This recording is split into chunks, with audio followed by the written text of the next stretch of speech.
O Senhor esteja convosco. Ele está no meio de nós. Proclamação do Evangelho de Jesus Cristo segundo Marcos. Glória a vós, Senhor. Naquele tempo, Jesus se manifestou aos 11 discípulos e disse-lhes: Ide pelo mundo inteiro e anunciai o Evangelho a toda criatura. Quem crer e for batizado será salvo. Quem não crer será condenado. Os sinais que acompanharão aqueles que crerem serão estes: expulsarão demônios em meu nome, falarão novas línguas, se pegarem em serpentes ou beberem algum veneno mortal, não lhes fará mal algum. Quando impuserem as mãos sobre os doentes, eles ficarão curados. Palavra da salvação. Glória a vós, Senhor. Queridos irmãos e irmãs, toda a igreja hoje celebra a conversão de São Paulo, uma das duas colunas da nossa fé, juntamente com São Pedro. Paulo, como nós ouvimos ele mesmo nos contar na leitura dos Atos dos Apóstolos, teve esse encontro muito especial com nosso Senhor. Nosso Senhor lhe aparece no caminho, poderíamos dizer, no caminho da sua vida, da sua história, como ele também quer se manifestar a cada um de nós no caminho da nossa vida, da nossa história. Paulo, um homem culto, um homem que servia a Deus, que estudou, e a gente vai perceber isso nas suas cartas, né? Quando ele escreve, conhecia muito bem o grego, não só falava como escrevia muito bem, conhecia a retórica grega, suas cartas são ricas, são bem estruturadas. Um homem que, cheio de zelo pela sua fé judaica, vai perseguir aquela religião nascente, aquela fé que está começando a brotar em Jesus Cristo. Não entendia muito bem ainda o que estava acontecendo. Aquela religião, aquela fé que ele vai chamar de o caminho. Aparece, não é? No texto dos Atos, essa expressão, o caminho. O caminho que Jesus quer fazer com cada um de nós, o caminho que Jesus faz com aqueles e aquelas que o encontraram e que começaram a segui-lo. E quando Jesus lhe fala, lhe aparece no caminho, não é? Não está muito claro se Jesus aparece, mas em todo caso a voz, ele ouve a voz de Jesus. Jesus lhe diz, não é? Ele pergunta: por que tu me persegues, Paulo? Ora, Jesus já não estava mais nesse mundo, já tinha subido aos céus. Quem é que Paulo perseguia? Perseguia os cristãos, aqueles que seguiam Jesus, aqueles que estavam no caminho. Então a gente pode deduzir o quê? Que o cristão é um outro Cristo, não é verdade? Jesus pergunta: por que tu me persegues? Mas Paulo perseguia aqueles e aquelas que seguiam a Jesus. Seguia aqueles que se tornavam pouco a pouco, não é? Seguidores, e se tornavam cristãos. Cristo ungido, cristão ungido também. Nós somos ungidos pelo nosso batismo. E Paulo vai também receber esse batismo. Vai se tornar também um cristão, vai se tornar um outro Cristo nesse mundo. Presença de Cristo nesse mundo. Enviado por Jesus neste mundo a tantas pessoas, porque vai se tornar um itinerante, não é? Um homem que vai viajar muito e fundar muitas comunidades, depois mantém, alimenta essas comunidades com as suas cartas, com os seus ensinos, formando as pessoas, não é? Ensinos que nós lemos até hoje, que nos ajudam na nossa própria caminhada. Ele recebe essa graça do Senhor, recebe esse mandato do Senhor, assim como o Senhor também enviou os apóstolos. Ele é mais um apóstolo, não naquele grupo dos 12, hoje se falava dos 11, porque Judas já não estava mais, não é? Então Jesus envia os 11, depois eles serão novamente, não é? Formarão um grupo completo dos 12, com a escolha do 12º discípulo. E Paulo é um apóstolo à parte mais especial, que está também enviado pelo Senhor, que foi enviado pelo Senhor, para também anunciar e pregar a todas as nações, e levar o evangelho, a boa nova para todo mundo. Recebe o batismo como todo cristão, recebe, portanto, essa unção, a unção do Espírito, que traz a presença de Deus em nossas vidas.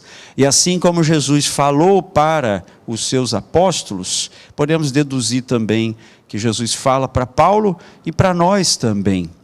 Quem vos acolhe, a mim acolhe. Quem vos rejeita, a mim rejeita.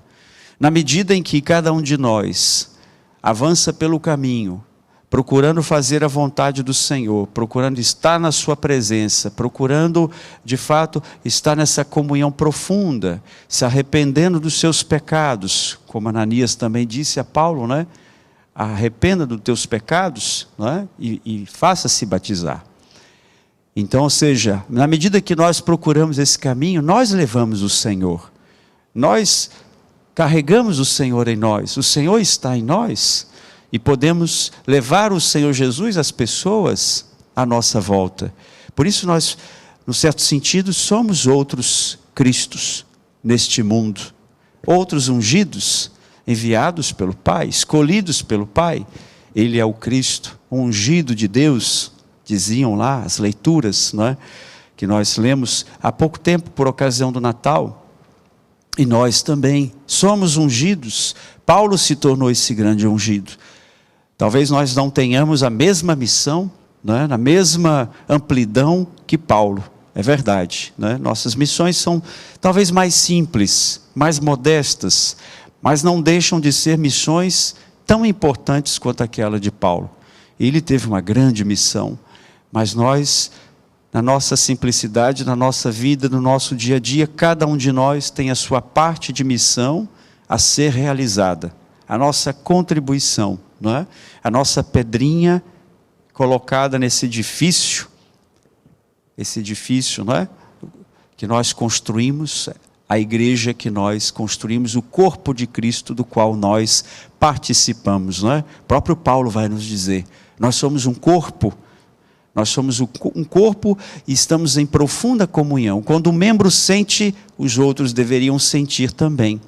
Nós devemos sentir também com todos essa solidariedade, essa união pelo nosso batismo. Quando um sofre, todos os outros sofrem também. Quando um se alegra, todos se alegram também. Essa comunhão do corpo de Cristo, formando a sua igreja, esse edifício, e nós estamos ali.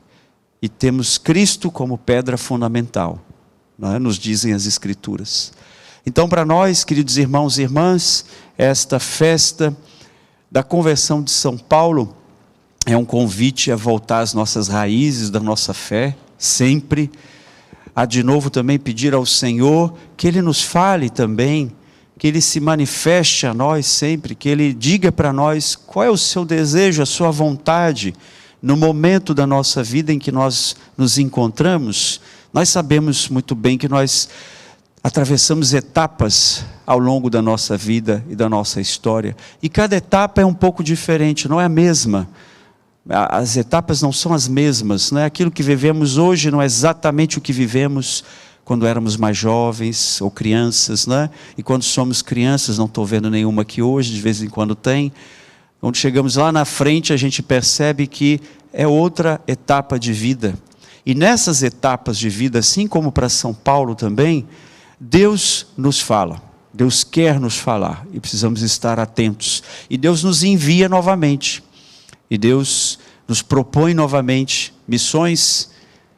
As missões vão variando também, lá onde nós estamos. Claro, aquela que continua talvez sempre na nossa casa, mas com etapas de vida também distintas, fases de vida distintas, não é?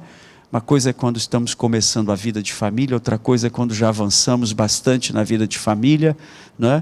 E atravessamos uma série de desafios. Então nessas etapas, Deus quer se manifestar a nós. E para ir concluindo, percebamos também quanto que Deus não nos deixa sozinho. Deus manda alguém, mandou lá Ananias para Paulo, né? Para lhe explicar também, lhe ajudar, e esse era um instrumento de Deus para lhe também ministrar o batismo. Deus nos coloca em comunhão, E quando Ele também vem até nós, Ele também envia pessoas para nos ajudar, para a gente ver um pouquinho mais com clareza, para as escamas caírem dos olhos, né? A gente recuperar a vista, enxergar um pouco mais, ajudados por outras pessoas, para ver por onde a gente deve ir. Porque as outras pessoas nos ajudam. A igreja, a comunhão com a igreja nos ajuda a discernir a nossa vocação, o nosso chamado, o nosso envio, para que a gente possa trilhar um caminho, não um caminho solitário, mas um caminho de comunhão, ouvindo a voz do Senhor, acolhendo o seu chamado, acolhendo o seu envio e tendo essa profunda comunhão com Ele ao longo da nossa caminhada, como Paulo vai ter, um profundo amor. Não sou eu que vivo, é o Senhor quem vive em mim, vai dizer Paulo. É um profundo amor. Não é o esvaziamento, não é um apagamento de si mesmo, mas é um profundo amor por Deus. Louvado seja nosso Senhor Jesus Cristo. Para sempre seja louvado.